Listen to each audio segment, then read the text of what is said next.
बिस्मिल्लाहिर्रहमानिर्रहीम।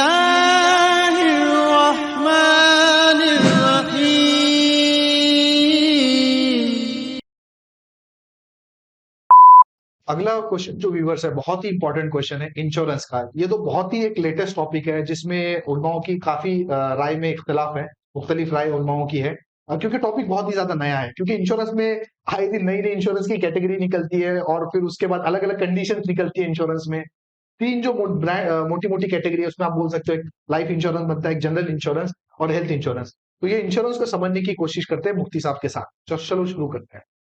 फरहान भाई, पहले हम लाइफ इंश्योरेंस के लेते हैं कि लाइफ इंश्योरेंस है क्या, उसको समझते हैं। बेसिकली लाइफ इंश्योरेंस ये होता है ना कि आप ये कहें कि मैंने एक लाइफ इंश्योरेंस की एक स्कीम को लिया, मैंने उसमें इन्वेस्ट किया और वो मैच्योर्ड हो गया। अब वो मैच्योर्ड होने के बाद वो पैसा क्या होने वाला है, मेरे मरने के बाद मेरी फैमिली को जो है मिलने वाला है। लेकिन सबसे बड़ी दिक्कत लाइफ इंश्योरेंस की ये है ना कि आप जब वो इंश्योरेंस की पॉलिसी बाय कर रहे होते हैं ना, आप ये कहते थे कि मैं 60 साल की उम्र में मर जाऊंगा, आप ये कह रहे होते हैं कि मैं 55 साल की उम्र में मर जाऊंगा, और जब मैं 55 साल में मर जाऊंगा या 60 साल में मर जाऊंगा तो मेरी ये पैसा जो कुछ भी जमा हुआ है किसको दे देना, मेरी फैमिली को दे देना। लेकिन सबसे बड़ा स्कैम ये है ना, आप खुद पे जो दाव लगा रहे मतलब आप आपकी जिंदगी को बॉन्ड कर रहे हैं कि आप 55 साल में क्या होने वाले, हैं, मरने वाले। आप 60 साल में क्या होने वाले, मरने वाले। अच्छा, इसमें सबसे बड़ा स्कैम ये है ना कि अगर आप 60 साल की उम्र में नहीं मरे, आप 55 साल की उम्र में नहीं मरे हाँ। और 55 से एग्जिट कर गए, मतलब आप आगे बढ़ गए, 55 की जगह 56 हो गए, 60 की जगह 61 हो गए, तो वो पॉलिसी खत्म हो गई, वो पैसा आपने जो लगाया वो पैसा भी आपको मिलने वाला नहीं। तो इन शॉर्ट, आपका पैसा आपने लगाया और वो पैसा आपके मरने के बाद भी आपको नहीं मिलेगा, इसलिए कि आपने कहा था 60 साल में मरूंगा, आप मरे कितने साल में, 62 साल में। 62 साल में। 2 साल बाद आप 2 साल और जिंदा रहे।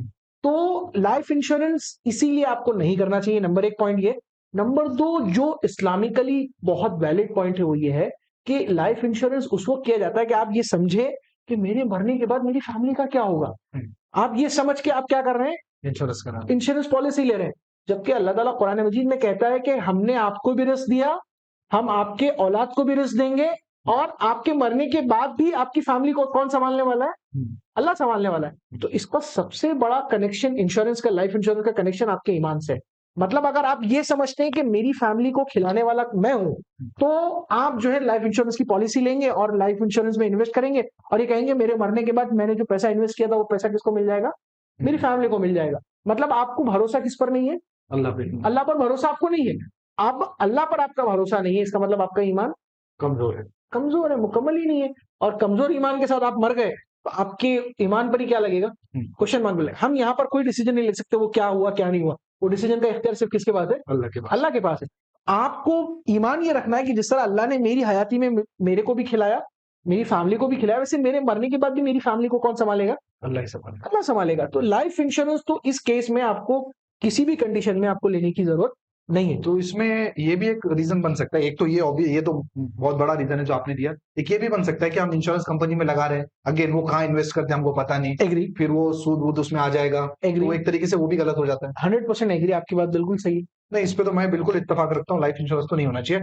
But what about other insurance, like जैसे जनरल इंश्योरेंस में हम बात करें बाइक की, कार की, जो कि गवर्नमेंट ने मैंडेटरी किया है, या फिर हम बिजनेस की बोले, तो पहले बाइक और कार का बता दीजिए जो कंपलसरी है। बेसिकली जो गवर्नमेंट की तरफ से जो इंश्योरेंस मैंडेटरी, अब जैसे आप कॉर्पोरेट सेक्टर में अगर जॉब करते हैं तो बेसिकली आपका इंश्योरेंस किया जाता है जी, कंपनी की तरफ से, मैंडेटरी होता है। आप चाहे या ना करें आपको इंश्योरेंस क्या होता है, कंपनी करा के दे देती है और आपको इंश्योरेंस मिल जाता है। तो ऐसे इंश्योरेंस जो आपके इख्तियार में नहीं, जो मैंडेटरी आपको क्या हो रहे हैं, मिल रहे हैं, आपको कराने पड़ रहे हैं, जैसे बाइक का इंश्योरेंस, आपने कार खरीदो तो कार इंश्योरेंस, तो उस तरह के इंश्योरेंस जो मैंडेटरी कराने पड़ रहे हैं आपके इख्तियार में नहीं है, तो वो एक हिसाब से जायज है, आप जानबूझ के उसमें नहीं जा रहे और क्लेम भी कर सकते हैं आप उसको। लेकिन जो इंश्योरेंस का इख्तियार आपके पास है और आप इख्तियार होने के बाद आप डिसीजन ले रहे हैं कि मेरे को इंश्योरेंस में जाना चाहिए, तो वहां पर आपके ईमान का कहीं ना कहीं जो है वो दर्जा देखना पड़ेगा कि आपका ईमान, आप ईमान के किस लेवल पे खड़े हैं, कि आप जो है वो अल्लाह पर भरोसा कर रहे हैं कि आप अपनी कमाई के ऊपर जो है भरोसा कर रहे हैं। अच्छा, दूसरा सवाल आपका जो था ना वो ये था कि जनरल इंश्योरेंस के सिलसिले में, बिजनेस इंश्योरेंस के सिलसिले में, असल में बिजनेस इंश्योरेंस के सिलसिले में ना उलमा की दो राय है, बल्कि दो राय नहीं, बल्कि उलमा ने ये कहा है कि ये केस टू केस चेंज हो जाएगा। अब फॉर एग्जांपल एक आदमी है जो करोड़ों का बिजनेस लेके बैठा है, एक आदमी है जो करोड़ों का बिजनेस लेके बैठा है, उसका 2-4 लाख का नुकसान भी हो गया, 5 लाख का नुकसान भी हो गया, तो उसको कोई फर्क नहीं पड़ता है ना। उस सिलसिले, उसके बाद भी अगर वो इंश्योरेंस ले रहा है तो वो किस में जा रहा है, हराम में जा रहा है। लेकिन एक आदमी है जिसने एक बिजनेस स्टार्ट किया और बिजनेस स्टार्ट करने के बाद वो बिजनेस उसकी जिंदगी भर की क्या है, हम्म, कमाई है, वो तो कमाई है, उतना पूंजी ही है, उसने मतलब लगाया, वो गया तो खत्म। वो गया तो उसका सब कुछ क्या हो जाएगा, खत्म हो जाएगा। उस सिनारियो में अगर वो अपने बिजनेस का इंश्योरेंस कर रहा है, अपनी दुकान का इंश्योरेंस कर रहा है, अपनी ऑटो का इंश्योरेंस कर रहा है, अपनी XYZ जो कुछ भी उसने बिजनेस खड़ा किया उसका इंश्योरेंस कर रहा है, उस सिनारियो में तो कुछ उलमा ने कहा कि वो हलाल है, लेकिन फिर भी उलमा ने ये कहा कि ये केस टू केस क्या होता जाएगा, चेंज होता रह जाएगा। आज मैंने आपके चैनल पे ये बात कहा कि ये हलाल है, तो इसका ये मतलब नहीं है कि हम लोग इन जनरल इस फतवे को लेके बैठ जाए कि मौलाना ने ये कहा है। बहुत इंपॉर्टेंट बात है, अगर ये नहीं, आप बात मुफ्ती साहब की ले रहे हैं तो आपने समझना है कि आप आगे और पीछे का कॉन्टेक्स्ट भी देखिए। एग्री एग्री जनरली ये होता है कि चलो आधा सुन लेते, चलो किसी ने तो बोल दिया, अभी क्या मतलब वो हमारा हिसाब किताब देगा, या ऐसा मसला नहीं। आप पूरा समझिए, सच में आप देखिए कि आपकी रिक्वायरमेंट है या नहीं है, और उसके बाद ही आप डिसाइड कीजिए। Agree 102% agree.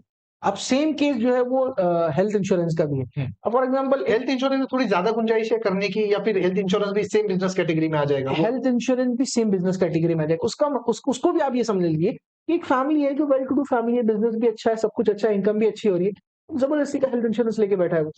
अब फॉर एग्जांपल उसके घर से अगर कोई हॉस्पिटलाइज होता है तो he is capable to pay the bills, well to do income है, तो हेल्थ इंश्योरेंस लेने की जरूरत नहीं है। अगर फिर भी हेल्थ इंश्योरेंस ले रहा है तो इसका मतलब वो ये समझ रहा है कि पैसा कौन देगा, इंश्योरेंस पॉलिसी दे रहा है अल्लाह ताला पैसा देने वाली, यानी राजिक अल्लाह ताला नहीं है, नौजुबिल्लाह राजिक कौन हो गया, वो पॉलिसी जो जिससे हमने पॉलिसी बाई किया वो देने वाला हो गया। इन शॉर्ट ये इसका मतलब निकल गया। हाँ, जहां तक लोअर मिडिल क्लास की बात है, आज 2023 में हम जब बैठे हैं, लोअर मिडिल क्लास का कोई बंदा अगर एडमिट होता है और 2 से 3 ऑपरेशन हो जाते हैं, या एक ही ऑपरेशन होता है, बाईपास हो जाते हैं, XYZ कुछ हो जाता है, आराम से एक नॉर्मल हॉस्पिटल के अंदर भी चली गया, आराम से 5-10 साल पीछे चला गया, उसका बिल 4 से 5 लाख का बन गया। और 4 से 5 लाख मिडिल क्लास के लिए, 30,000 सैलरी या 50,000 सैलरी कमाने वाले के लिए 4 से 5 लाख क्या हो गया एक झटके में? पॉसिबल ही नहीं है, मतलब पॉसिबल ही नहीं। फिर वो अगेन वो चुकाने के लिए फिर वो गलत काम में जाएगा, कहीं से कर्जा लेगा, इंटरेस्ट में इन्वॉल्व होगा। एग्री। तो फिर तो उस सिनारियो में उलमा ने कहा है कि एक मिडिल क्लास के लिए हेल्थ इंश्योरेंस क्या है, जायज है कि वो अपने आप को इस तरह के नुकसान से बचाने के लिए ले सकता है। लेकिन फिर मैं अपनी बात को वापस रिपीट करूंगा कि ये भी केस टू केस क्या हो रहा है, डिपेंड करता है कि किसी सिनारियो में ओके, किसी सिनारियो में ओके। मतलब अगर जितना प्रीमियम आप लेना चाह रहे, जितना कवर आप लेना चाह रहे, मान लेते हैं आपने 10 लाख का कवर ले लिया, ठीक है, अगर 10 लाख का कवर देने की आपकी ऐसी कैपेसिटी थी तो लेने की जरूरत नहीं। एग्री।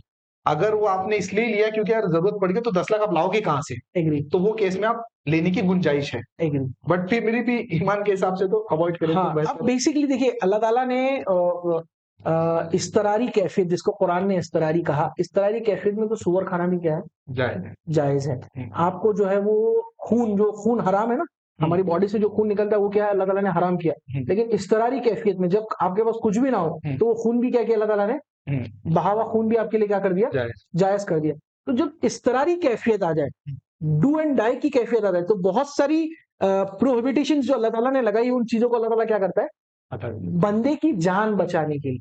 अल्लाह ताला के नजदीक जान की क्या है, बहुत ज्यादा वैल्यू है। तो अल्लाह ताला उन सारी चीजों को क्या करता है, बाईपास करता है और जान बचा लेता है। लेकिन अब मुझे ये देखना है कि मेरा ईमान कितना मजबूत है, कि मैं अल्लाह पर ज्यादा ईमान रख रहा हूँ कि मैं उन सारी चीजों पर ज्यादा ईमान रख रहा हूँ। तो फिर ये केस में तो फिर लाइफ इंश्योरेंस नहीं अलाउ होगा, मतलब क्योंकि अगर समझिए कोई है, उसको पता है सिंगल अर्निंग पर्सन है, अगर मर जाता है तो पीछे तो सिर्फ बीवी बच्चे बचे हैं, वो क्या खाएंगे? तो वहां पे थोड़ी गुंजाइश नहीं दी जा सकती जैसे यहाँ दी जा रही है? बेसिकली लाइफ इंश्योरेंस के साथ ड्रॉबैक्स जो है वो मैंने आपको बताया। एक ड्रॉबैक तो ये है कि आप रज़ाक किसको नहीं समझ रहे। देखिए रज़ाक के मामले में तो आपको रज़ाक किसको समझना है, सिर्फ अल्लाह को समझना है। अल्लाह ताला ने कुरान सूरे अनाम के अंदर डायरेक्ट ये कहा कि तुम अगर बच्चे पैदा करने से डरते हो, बच्चे पैदा करने से डरते हो, तो अल्लाह ताला ने कहा कि हमने तुमको रोजी दी, और जब बच्चा पैदा होगा तो उसको भी रोजी कौन देगा, अल्लाह ही देगा, हम देंगे। अल्लाह ताला कह रहा है कि रज़ाक मैं हूँ, रोजी देने का काम मेरा है। अगर फॉर एग्जांपल मैं मेरी फैमिली में काम करता हूँ, बिजनेस करता हूँ, जॉब करता हूँ, एक्सवाइजेड करता हूँ, और मेरी जॉब की सैलरी, मेरी जॉब की इनकम से या मेरी सैलरी से मेरा घर चल रहा है, तो मैं अगर ये समझता हूँ कि मेरी वजह से मेरा घर चल रहा है, तो ये बहुत बड़ा ब्लंडर है। अल्लाह ताला ने मुझे जरिया बनाया है। अल्लाह ताला ने रिस्क उनका किसके जिम्मे लिखा, मेरे जिम्मे लिखा। फरहान भाई ने एक XYZ काम किया, तो अल्लाह ताला ने उनकी वाइफ की रोजी भी फरहान भाई की क्या की, अकाउंट में ट्रांसफर की। तो फरहान भाई जरिया है। आज फरहान भाई नहीं है, फॉर एग्जांपल इंतकाल कर गए, या अयूब नहीं है, मौलाना नहीं है, आज मैं इंतकाल कर गया, तो अल्लाह ताला इस जरिए की जगह कोई दूसरा जरिया क्या करेगा, खड़ा करेगा।